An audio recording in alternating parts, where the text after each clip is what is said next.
Welcome to my YouTube channel DSR solution hub. आज की इस क्लास में हम सॉल्व करने वाले हैं क्लास 6 की एक एक्सरसाइज 9A।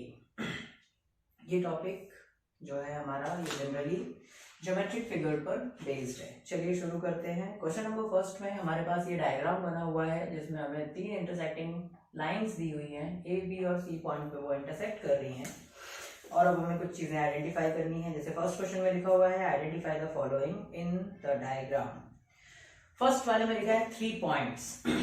सबसे पहले हमें इसमें बताना है 3 पॉइंट्स कौन कौन से हैं। तो पॉइंट्स जहां पर हमें A, B और C नाम दिए हैं और जहां पे हमारी लाइन इंटरसेक्ट कर रही है, ये हमारे 3 पॉइंट होंगे। तो फर्स्ट वाले के आंसर में हम लिख सकते हैं A, B एंड C। ये तीनों हमारे क्या हैं? पॉइंट्स हैं।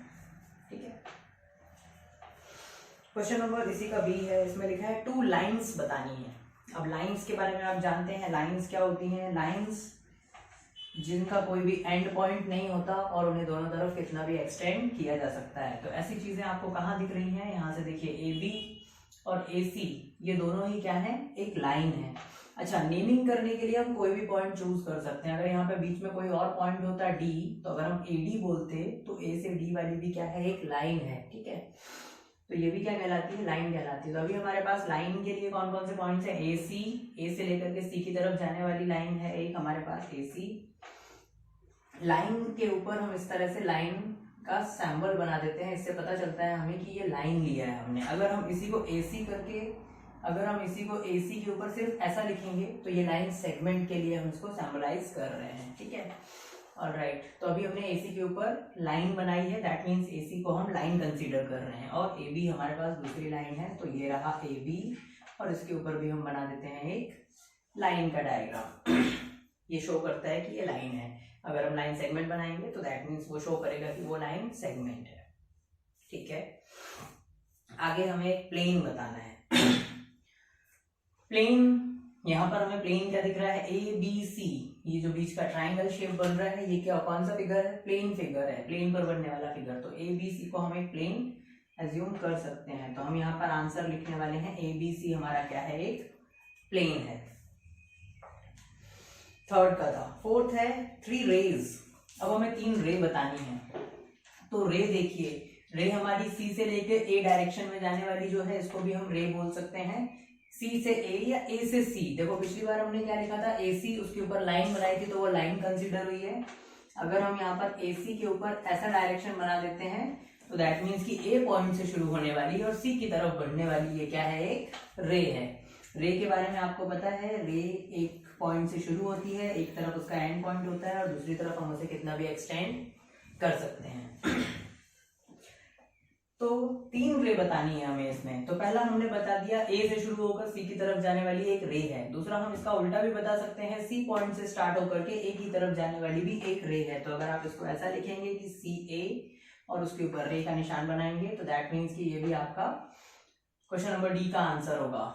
और एक और हमें चूज करनी है तो हम C से लेकर के B या B से लेकर के C कोई भी चूज कर सकते हैं। तो हम अगली चूज करते हैं C से लेकर के C पॉइंट से स्टार्ट होने वाली और B की डायरेक्शन में जाने वाली, ये भी क्या है? एक रे है।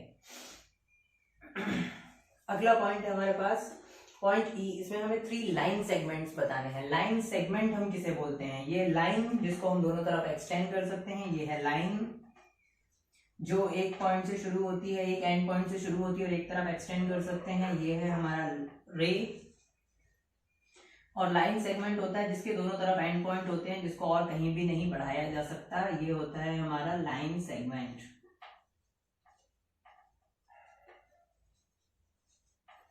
तो लाइन सेगमेंट, अब हमें इसमें लाइन सेगमेंट ढूंढना है तो अगेन हम A पॉइंट से लेकर के C पॉइंट तक सेलेक्ट करेंगे। AC जो है हमारा लाइन सेगमेंट है, लेकिन कब? जब हम उसके ऊपर ऐसे लाइन सेगमेंट बनाएंगे सैंपल। उसके बाद हम और क्या लिख सकते हैं? इसको BC भी लिख सकते हैं, B से लेकर के C की तरफ जाने वाला और A से लेकर के B की तरफ जाने वाला, ये तीनों आपके लाइन सेगमेंट है। दैट मीन्स कि आप सेम नाम कई बार चूज कर सकते हैं, लेकिन आपको स्पेसिफाई करना पड़ेगा ऊपर वो निशान बना करके, ऊपर सिंबल बना करके कि वो आप क्या ले रहे हो उसको। ठीक है, क्योंकि A से लेकर के C एक लाइन भी होती है और A से लेकर के C एक रे भी होती है और A से लेकर के C एक लाइन सेगमेंट भी होता है। ठीक है, तो ये सामने 3 आंसर्स में अलग अलग देखा है, आपको उसे ऊपर सिंबलाइज करना पड़ेगा। अगला है हमारे पास क्वेश्चन नंबर एफ, जिसमें लिखा हुआ है are the points A B C are coplanar.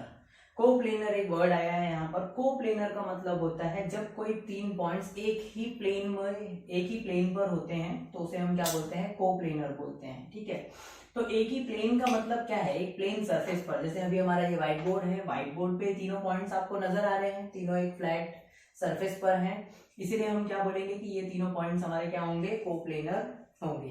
तो क्वेश्चन पूछ रहा था हमसे कि are the points A B C are coplanar, तो हम उसमें आंसर लिख देंगे yes, A B and C points are coplanar. ठीक है, इसके बाद क्वेश्चन नंबर जी पूछ रहा है are points A B C are collinear. Collinear का मतलब होता है जब तीन पॉइंट्स एक ही लाइन पर होते हैं तो उसे हम कोलाइनर बोलते हैं। जैसे अगर हम इसमें ए बी और थर्ड पॉइंट सी ले लें तो एक ही लाइन पे पोजीशन वाले, एक ही लाइन पर ऐसे पॉइंट्स जिनकी पोजीशन एक ही लाइन पर होती है उनको हम क्या बोलते हैं, कोलाइनर बोलते हैं। तो ऐसी कंडीशन में यहाँ पर हमारे पास ये जो तीनों पॉइंट्स हैं इस कंडीशन में कोलाइनर है। इधर पे हमें ये तीनों अलग अलग लाइनों पे दिख रहे हैं, जैसे ए बी लाइन है तो इस पर सी नहीं है, ए सी लाइन है तो इस पर बी नहीं है, और सी बी लाइन है तो इस पर ए नहीं है। तो क्या तीनों पॉइंट्स जो है हमारे वो एक ही लाइन पर प्रेजेंट हैं, नहीं है, तो हम इसमें लिख देंगे नो।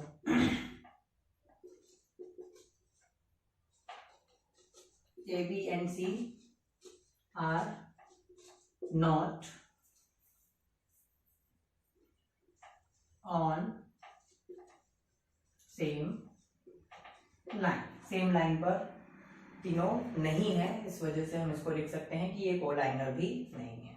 तो चलिए चलते हैं हम क्वेश्चन नंबर 2 की तरफ। क्वेश्चन नंबर 2 में हमें एक फिगर दिया हुआ है A B C D E F, और इस फिगर में हमसे क्वेश्चन पूछ रहा है कि identify the line segments in the figure that are equal to each other. इस फिगर में हमें आइडेंटिफाई करनी है वो लाइन सेगमेंट्स जो कि एक दूसरे के इक्वल होंगे। तो इक्वल होने की कंडीशन में या तो आप मेजरमेंट अगर हमको दिया होता तो हम उनको इक्वल बता सकते थे, जैसे ये 0.3 सेंटीमीटर, ये लाइन 3 सेंटीमीटर और ये लाइन 3 सेंटीमीटर होती तो हम इसे बोल सकते हैं कि ये इक्वल है। अभी हमें वो नहीं दिया है, हमें सिर्फ इन लाइंस पर एक कट पॉइंट दिए हुए हैं, एक छोटी छोटी लाइंस बनी हुई दिख रही हैं, तो इसका मतलब ये होता है कि ये हमको क्वेश्चन में गिवन है, हमें दिया हुआ है कि हाँ ए से लेकर के एफ का जो मेजरमेंट है वही बी से लेकर के ई तक का मेजरमेंट है। वो सिंगल लाइन बना है, मतलब जिन जिन लाइंस में सिंगल लाइन बनी हुई है वो सारी की सारी इक्वल है। तो हमें इसमें आइडेंटिफाई करना था कि कौन कौन सी लाइन इक्वल है।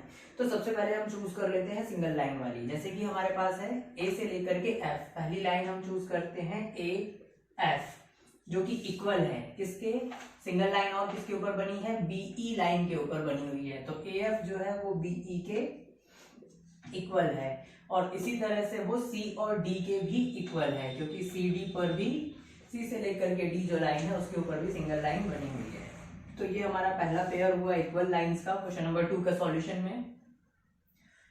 और हम देखते हैं डबल लाइन, अब चूज करते हैं। तो डबल लाइन वाला ये जो एफ ई है ये किसके इक्वल है, डबल लाइन वाले ए से लेकर के बी तक का जो हमारा लाइन सेगमेंट है उसके। तो हम लिख सकते हैं कि F E is also equal to A B, F E line A B line के इक्वल है। ये हमारा सेकेंड पेयर हो गया, क्योंकि दो डबल लाइन वाली और कुछ हमें लाइन इसमें नजर आ नहीं रही है। अभी हमें ट्रिपल लाइन भी नजर आ रहा है, लेकिन साथ में ई डी और बी सी। तो हम यहाँ पर लिख सकते हैं कि ई से लेकर के डी की जो लाइन की लेंथ है वो इक्वल होगी बी सी के, E D is equals to B C. तो क्वेश्चन ने हमें आइडेंटिफाई करने के लिए बोला था कि लाइन सेगमेंट्स आइडेंटिफाई करें जो कि इक्वल हैं। तो हमने देख करके क्वेश्चन फिगर को और ये 3 पॉइंट्स निकाले हैं जो कि आपस में इक्वल हैं।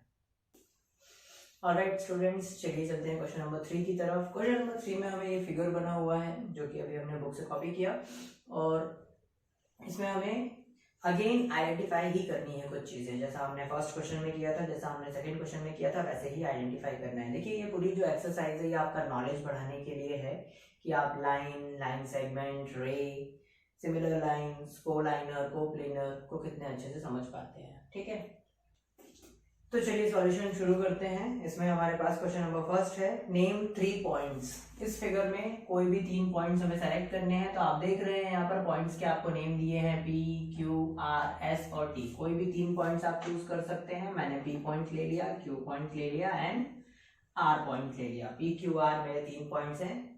थर्ड का A हो गया है।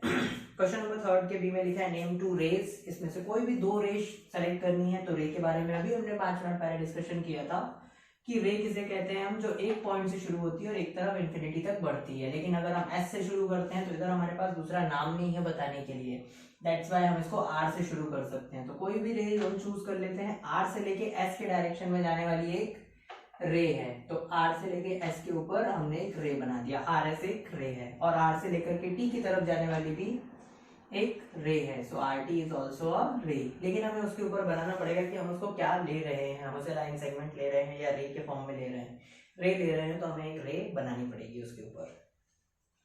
सी में लिखा है name a line segment that has Q as an endpoint. अब हमें एक लाइन सेगमेंट बनाना है जिसका एक एंड पॉइंट क्यू होना चाहिए। तो देखो एक पॉइंट क्यू है तो आप पी क्यू ले सकते हो या आप आर क्यू ले सकते हो या आप पी से लेकर के क्यू ले सकते हो। इन तीनों में से आप कोई भी लाइन चूज कर सकते हो। तो हम ले लेते हैं अभी पी से लेकर के क्यू। पी से लेकर के स्टार्ट होने वाली और क्यू पे एंड होने वाली ये क्या है, एक लाइन सेगमेंट। उसके ऊपर हमें इस तरह से लाइन सेगमेंट बनाना पड़ेगा और शो करना पड़ेगा। तो ये क्वेश्चन नंबर सी का आंसर होता है। अगला है हमारे पास name P S in another way. हमारे पास एक पीएस दी हुई है, पी टू एस एक लाइन सेगमेंट दिया हुआ है हमें, लाइन सेगमेंट, और इसका बोल रहा है कोई और नाम रखना है हमें। लाइन सेगमेंट यही होना चाहिए लेकिन इसका नाम जो है वो चेंज हो जाना चाहिए। या हम इसको पी एस को एस पी लिख सकते हैं, ठीक है। क्योंकि देखिए अगर हम पी आर लेते हैं तो वो लाइन सेगमेंट छोटा हो गया, आर एस लेते हैं तो भी लाइन सेगमेंट छोटा हो गया। तो हम क्या करने वाले हैं, इसको पी एस को एस पी लिखने वाले हैं। हम इसका नाम बदल देते हैं, अल्फाबेट्स की लोकेशन चेंज कर देते हैं। तो जो पी एस था वो एस पी के फॉर्म में लिखा जा सकता है। अगला है is P S as same S P ray. अब वो क्वेश्चन हमसे पूछ रहा है कि जो पी एस रे है, पी एस रे पी से स्टार्ट होने वाली और एस की डायरेक्शन में जाने वाली रे है, क्या वो सेम रे होगी एस से लेकर के पी के डायरेक्शन में जाने वाली? तो हमारा आंसर है नो।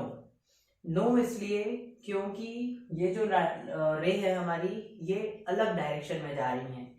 पी से लेकर के शुरू होकर के एस के डायरेक्शन में जाने वाली का डायरेक्शन ये है, लेकिन एस से शुरू होकर के पी की तरफ जाने वाली ऑपोजिट डायरेक्शन में है। तो रेज ऑपोजिट डायरेक्शन में है तो वो सेम रे नहीं हो सकती, ठीक है।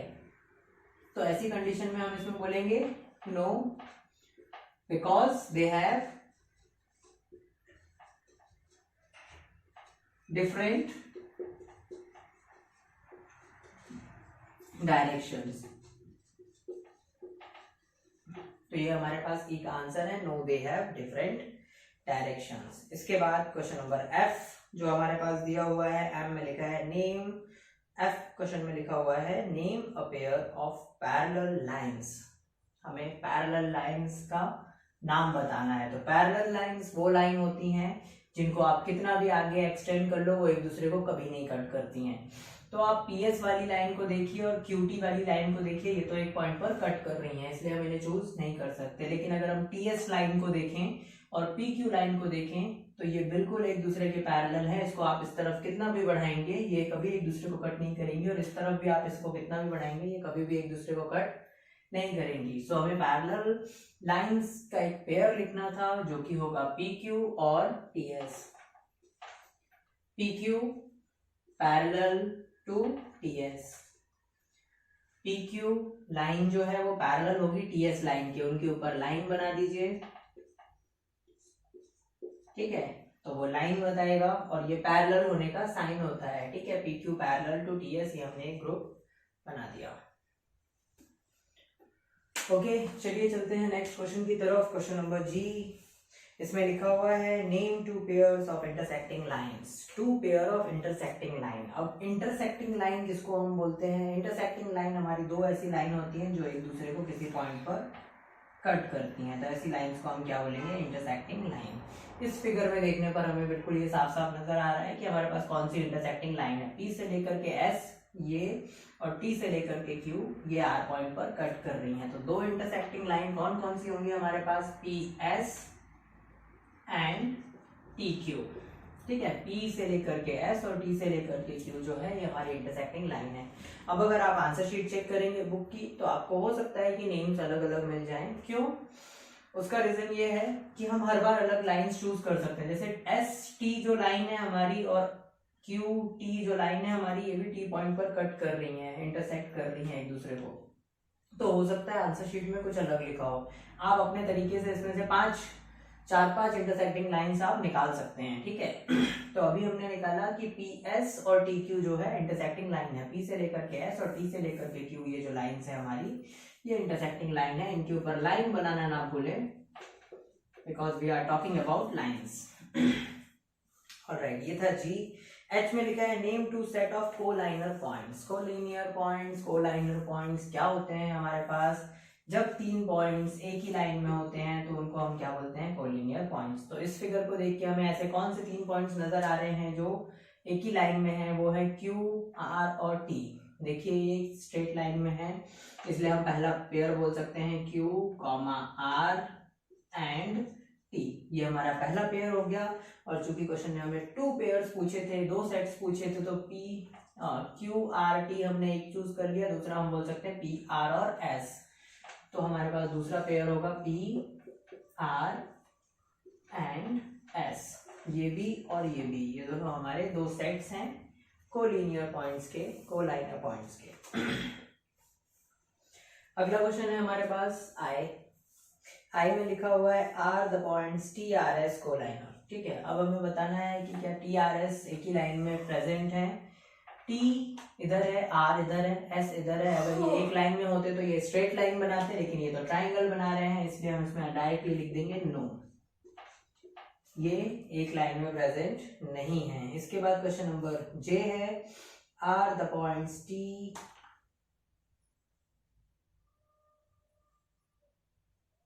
ऑलराइट, क्वेश्चन नंबर J में लिखा है are the points PQRST coplanar. PQRST ये सारे के सारे पॉइंट्स क्या एक प्लेन पर हैं, कोप्लेनर मतलब एक ही प्लेन पर होने चाहिए। तो हाँ, ये सारे के सारे हमारे इस बोर्ड पर है, एक प्लेन सरफेस पर है, तो हम इसमें डायरेक्टली लिख देंगे कि यस। हाँ, अगर इनमें से कोई पॉइंट बोर्ड से बाहर निकल के आ जाए हवा में तो हम बोल सकते हैं कि हाँ अब वो उस प्लेन पर नहीं है, बट अभी सारे के सारे पॉइंट्स हमारे उस प्लेन पर हैं। इसके बाद लास्ट क्वेश्चन है हमारा क्वेश्चन नंबर 3 का K। इसमें लिखा है are the lines PQ, TS, PQ and TQR coplanar.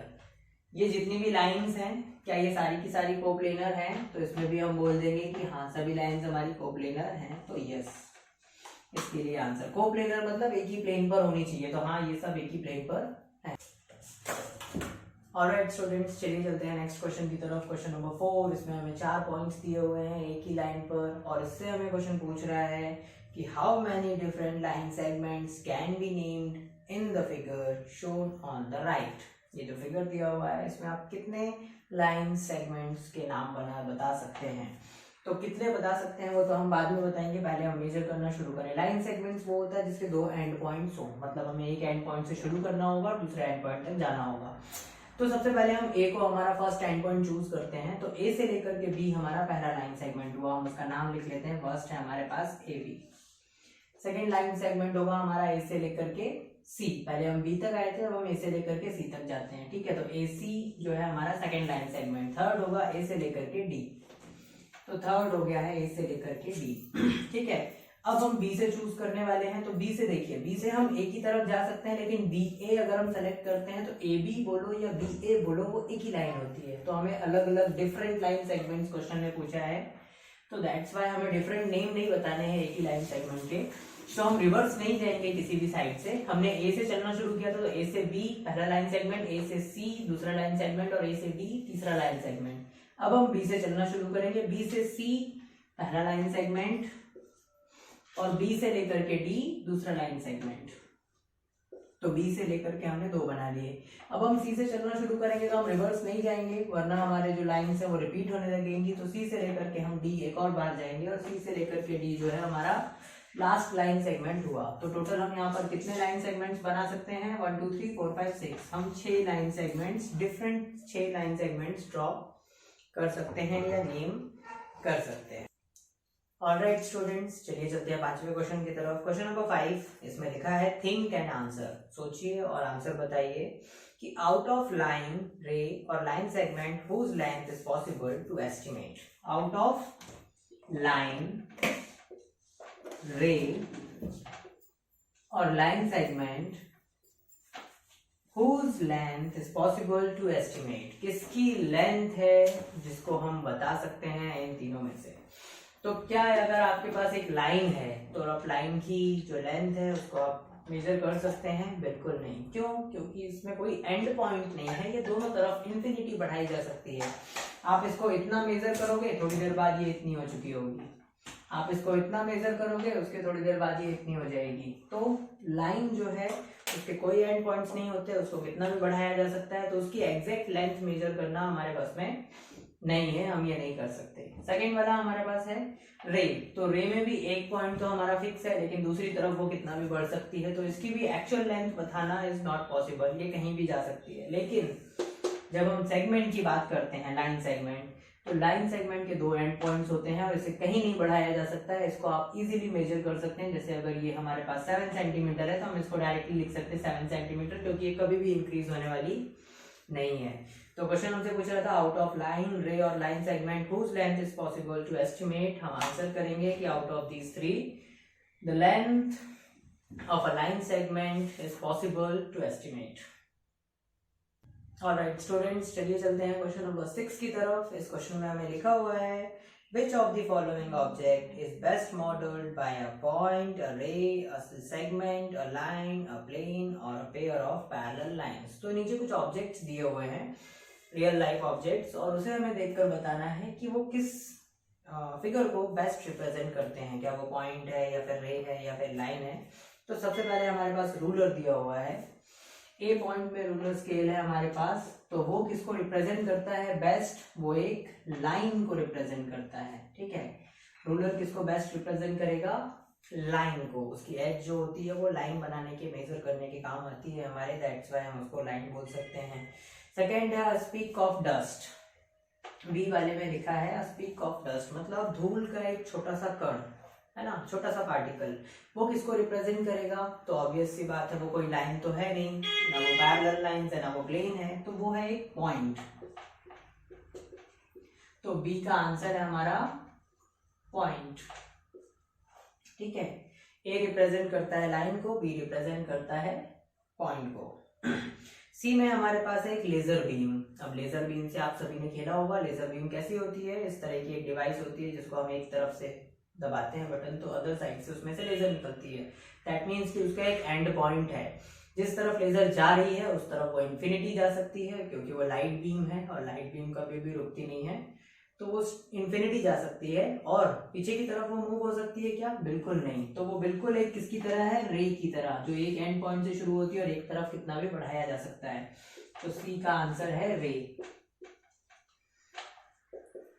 चलिए डी की तरफ चलते हैं। डी में हमारे पास है फ्लोर ऑफ द रूम। तो फ्लोर ऑफ द रूम कैसी सरफेस है? प्लेन सरफेस है। तो इसको हम लिख सकते हैं कि ये क्या रिप्रेजेंट करती है? प्लेन। ठीक है, अगला है हमारे पास opposite edges of the table top. आपके पास जो टेबल है